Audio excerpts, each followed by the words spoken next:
ایک اور حدیث جو بار بار بڑے ہی زور و شور سے پیش کی جاتی ہے وہ یہ صحیح بخاری کی حدیث ہے، حدیث نمبر 540،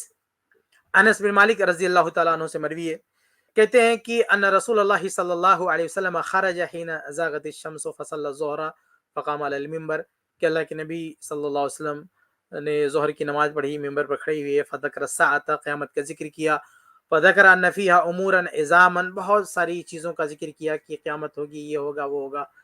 ثم قال، پھر کہا من احب ان يسأل عن شيء فليسأل، کہ جس کو بھی کوئی سوال کرنا ہے سوال کرے،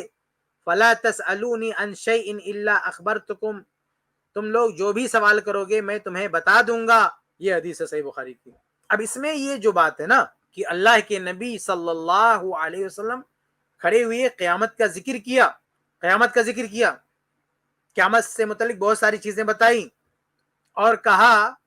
کہ اب تم مجھ سے سوال کرو، جو بھی سوال کرو گے میں جواب دے دوں گا،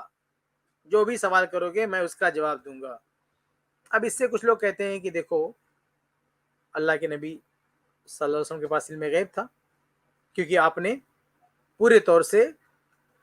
جو ہے یہ کہہ دیا کہ جو بھی پوچھنا ہے، جو بھی سوال کرنا ہے سوال کرو،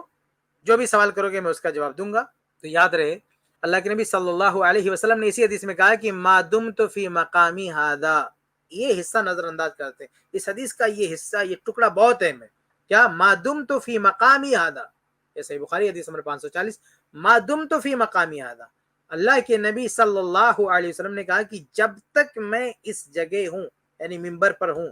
اس ٹائم میں تمہیں جو سوال کرنا ہے کرو، میں اس کا جواب دوں گا۔ آپ نے یہ نہیں کہا کہ جب چاہو سوال کرو جواب دوں گا۔ ظاہر سی بات ہے کہ اس وقت آپ صلی اللہ علیہ وسلم کو تائید حاصل تھی اللہ تعالیٰ کی طرف سے، جیسے وہ ابھی میں نے واقعہ سنا ہے نا کہ وہ یہودی آ کے سوال کر رہا اور نبی جواب دے رہے ہیں، سوال کر رہا جواب دے رہے ہیں، سوال کر رہا جواب دے رہے ہیں، اور پھر لاسٹ میں اللہ کے نبی صلی اللہ علیہ وسلم نے واضح کیا کہ مجھے کچھ نہیں معلوم تھا، جو بھی سوال کیا گیا کسی کا جواب مجھے نہیں معلوم تھا، لیکن اللہ تعالیٰ مجھے بتاتے گیا، جبرائیل السلام کے ذریعے آپ کو خبر دی گئی تو آپ نے بتایا۔ تو اس موقع پر بھی یہی معاملہ ہے کہ اسی لیے اللہ کے نبی صلی اللہ علیہ وسلم نے کہا کہ جب تک میں یہاں پہ ہوں، ما دمت فی مقامی ھذا، جب تک میں اس مقام پر ہوں، اس جگہ پر ہوں، تم جو چاہو سوال کرو میں جواب دوں گا۔ اور یہ چیز اصل میں اللہ کے نبی صلی اللہ علیہ وسلم نے غصے سے ارشاد فرمائی تھی، کثرت سوال سے روکنے کے لیے۔ اس کا مطلب اپنا علم غیب بتانا نہیں تھا، یہ دعویٰ کرنا نہیں تھا کہ میرے پاس علم غیب ہے۔ لوگ بہت سوالات کرتے تھے تو ایک طرح سے سمجھو ان کو سمجھانا مقصود تھا۔ تو بہرحال اس حدیث میں بھی کیا ہے کہ ما دمت فی مقامی ھذا، جب تک میں یہاں پر ہوں۔ تو اس طرح سے یہ حدیث پیش کرتے ہیں۔ بہرحال خلاصہ یہ ہے نا، یہ دو حدیث بہت زیادہ پیش کی جاتی ہے، دونوں صحیح بخاری کی حدیث ہے، اس لیے میں دونوں کی وضاحت کر دی ہے۔ اس کے علاوہ ایک لاسٹ بات کہہ کے میں بات ختم کروں گا کہ جتنی بھی حدیث پیش کریں گے، جتنی بھی آیات پیش کریں گے، اس میں آپ ایک چیز نوٹس کرو گے کہ ان ساری آیات میں یا ان تمام احادیث میں غیبی امور پر آگاہی کی بات ہے، یعنی اللہ کے نبی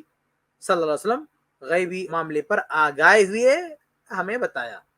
لیکن علم غیب دیا گیا ایسا بالکل بھی نہیں ہے، ایسا کسی بھی آیت میں نہیں ہے، کسی بھی حدیث میں نہیں۔ آپ کو نفی ملے گی کہ میں غیب جانتا تو میں، جیسے زید بھائی نے پیش کیا، لو کنت عالم الغیب لاستکثرت من الخیر، اگر مجھے غیب کا علم ہوتا تو میں بہت سارے خیر اکٹھا کر لیتا، بہت ساری بھلائیاں میں جمع کر لیتا۔ تو اللہ کے نبی صلی اللہ علیہ وسلم کے پاس غیب کا علم نہیں تھا، اس پہ انکار سے متعلق، لیکن یہ کہ غیب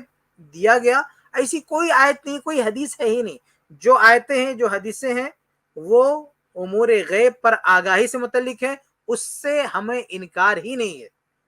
یا بہت سارے عوام میں غلط فہمی کیا ہے کہ یہ لوگ ان ساری حدیثوں کو نہیں مانتے ہوں گے جس میں یہ لکھا ہے کہ اللہ کے نبی صلی اللہ علیہ وسلم نے شہداء کے بارے میں بتا دیا، فلاں یہاں شہید ہوں گے، یہاں شہید ہوں گے۔ اللہ کے نبی صلی اللہ علیہ وسلم نے جو قیامت کے بارے میں بتایا، ان کے دماغ میں کیا، عوام کے دماغ میں کیا ہے کہ یہ سب لوگ نبی کے بارے میں یہ چیز مانتے نہیں ہیں۔ ایسا نہیں ہے، ہم یہ ساری چیز مانتے ہیں، لیکن ہم یہ کہتے ہیں کہ یہ علم غیب نہیں ہے، یہ امور غیب پہ آگاہی ہے۔ علم غیب کوئی اور چیز ہے جو صرف اللہ تعالیٰ کے پاس ہے، وہ اللہ تعالیٰ نے کسی کو نہیں دی۔ تو یہ چند باتیں میں نے آپ کے سامنے رکھی ہیں۔ اللہ تعالیٰ سے دعا ہے کہ اللہ تعالیٰ ہم سب کو حق بات کہنے سننے اس کے مطابق عمل کی توفیق دے۔ آمین یا رب۔ آمین الحمد آمین، جزاک اللہ خیر۔ السلام علیکم ورحمۃ اللہ وبرکاتہ۔ اس کلپ کی فل ویڈیو دیکھنے کے لیے ہمارے چینل پر ضرور آئیں۔ آئی پلس ٹی وی نے ایک نیا یوٹیوب چینل شروع کیا ہے جس کا نام ہے آئی پلس ٹی وی اختلاف کا حل۔ اس چینل پر صرف اختلافی مسائل پر ویڈیوز آئے گی، لیکن دلائل کے ساتھ اور بھائی چارگی کے ساتھ۔ آپ کو میں دعوت دیتا ہوں کہ آپ بھی ہمارے اس چینل کو سبسکرائب کریں، ہماری ویڈیوز کو شیئر کریں اور نوٹیفیکیشن آئیکن کو آل سلیکٹ کریں تاکہ آپ کو ہماری ویڈیوز کا نوٹیفیکیشن مل سکے۔ جزاک اللہ خیر، والسلام علیکم ورحمۃ اللہ۔